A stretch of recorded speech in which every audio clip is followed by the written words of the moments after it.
First of all, we insert the work platform. Position it and tighten the screw. Then we position the tube for the pump. Insert the tube into the pump. Adjust the correct length of the tube. And make sure you lock the pump as a last step.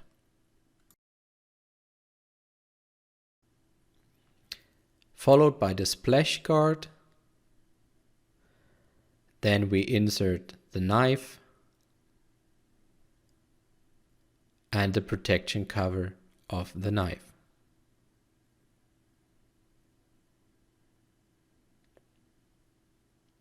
Followed then by the reservoir. And as a last part, we insert the basket. Close the front door